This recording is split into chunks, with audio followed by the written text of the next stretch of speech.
Okay, hear me out. Still photography might actually just be dead. Yeah, I really did just say that.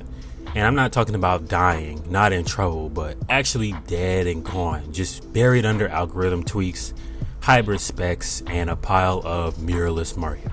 And the worst part, most people didn't even notice the funeral.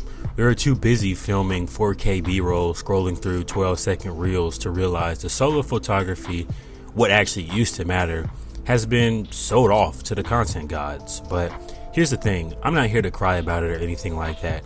I'm just here to ask, where did it all go wrong, and does it even matter anymore?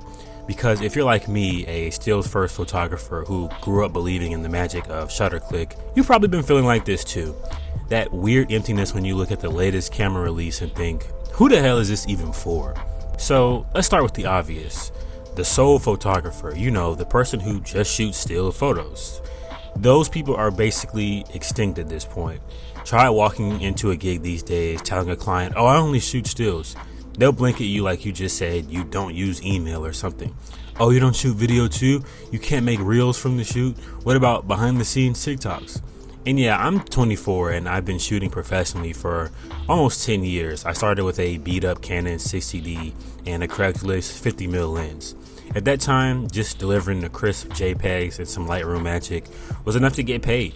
And I feel like nowadays, clients expect edited video deliverables, behind the scenes story, vertical content for socials, and stills, all from one person, usually within the same package for the same rate. So the sole photographer isn't just undervalued, they're pretty much unwelcome into the market at this point. The reason for this shift is painfully simple. I feel like it's because social media really did eat photography alive.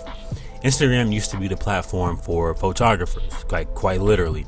Now, it punishes still images. The algorithm straight up buries them. Try posting a carefully edited portrait set with good light, thoughtful color grading, real composition, and watch it flop, while someone's blurry iPhone reel with the audio trend hits 30K views in like 3 hours. It really isn't about the image anymore. It's about the movement, the attention, the virality, and how well does it meet the algorithm's need to be pushed. Photography really did used to be about capturing the moment, and now it's about manipulating the feed. And what's wild is companies know this. That's why every photography camera is coming out as hybrid. It's spec'd out for video first, with photography kind of just thrown in on the side. If you look at the Sony FX30 or the Canon R5C, great cameras for sure. I actually just got an FX30, so shout out to y'all because I got that with my first YouTube check. But they scream cinema rig more than a stills machine. Even Fuji, who used to be the photographer's brand, is leaning heavier into a hybrid functionality at this point. And if you don't want to adapt, that's cool, but you're also going to be pretty invisible.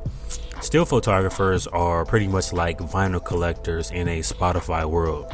Respected by a niche, but pretty much ignored by the rest. So here's the question that I want you to answer before we continue on. So leave your answer in the comment section down below, and don't forget to just voice your opinion. There's no right or wrong answer, just your answer. So does still photography actually have a future, or are we just holding on to nostalgia? Drop your thoughts in the comment section down below, because I feel like at this point, to be known as a good photographer, I'm not saying it's impossible, but it's probably 10 times more difficult than what it was maybe 10 to 15 years ago. I'll say that. And hey, if you're enjoying this video so far, of course, leave a like, comment, and subscribe, because 91% of you watching this video aren't subscribed. So if you aren't subscribed, I'm talking to you. Go ahead and hit that subscribe button. It costs absolutely nothing. It's free and it helps me out a great deal. I would really appreciate that, and it helps me continue to make great videos like these. But anyways, let's get straight back into the content. So let's talk gear for a quick second, because I feel like what killed still photography is the obsession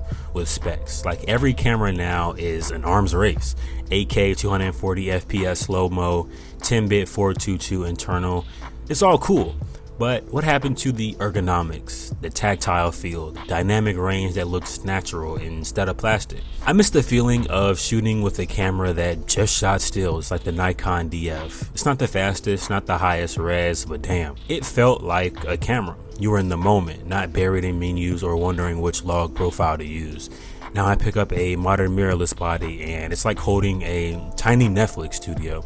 It's great if you're a filmmaker, but weird if you just wanted to shoot some cool photos. It's not just the hardware either, it's also the software. Photo editing has been completely rewritten by AI. Like Lightroom auto masks your subject, Photoshop removes background with one click, Luminar Neo is doing all of your creative decisions for you. And it really does make me think, are we making art, or are we just pressing the enhance button until the algorithm smiles back? So this brings me even deeper to a more existential type of point. And I feel like it's not that photography is dying, but the very definition of a photograph is changing.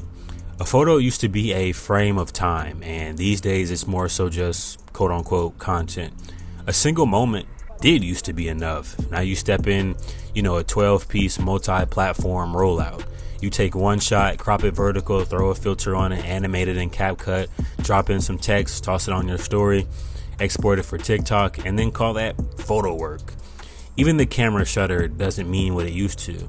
You're not capturing the moment, you're buffering the buffer. You're choosing a single frame from a 30 FPS burst. Like, did you actually just take that photo, or did you just select the best one that you did from holding down the shutter? And yeah, I feel like it's pretty efficient, especially when you're doing certain things, but I feel like it's not really intentional. And it's not what many of us were drawn to in the world of photography in the first place. So I feel like there's also this weird identity crisis in the creative space right now.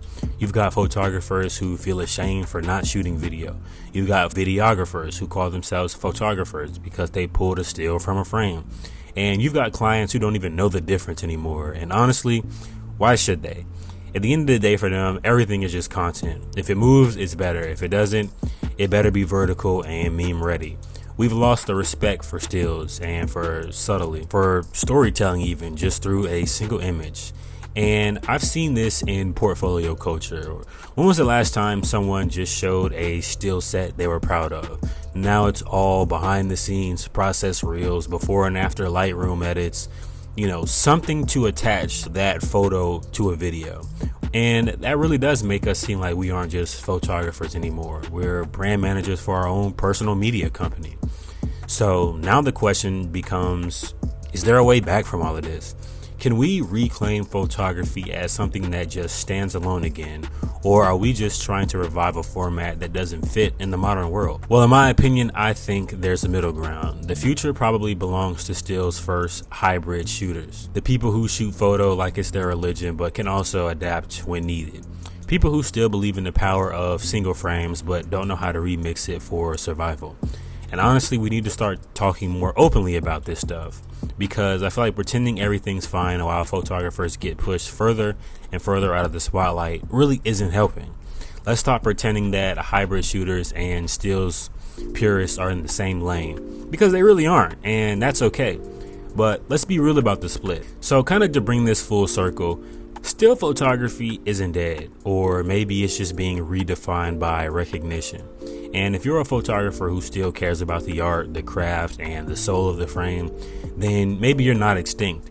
You're just a part of a new underground, a slower, more intentional rebellion in a fast-scrolling world. And who knows, maybe that's where the real photography lives these days. But anyways, I appreciate you for watching. If you made it this far, of course, leave a like, comment, and subscribe. That helps me out a great deal, because again, 91% of you aren't subscribed. So if you made it to the end of this video, that means you probably enjoyed it a little bit, and a subscribe wouldn't hurt at all. I love to debate and discuss things in the world of photography, whether it be gear, companies, anything. So if all of that sounds like something that you would love to voice your opinion on a daily basis, you've already found the place to be. The hard work is done. All you got to do now is subscribe so that you don't miss anything else. But anyways, I appreciate you again for watching, and I will catch you all in the next one. Peace.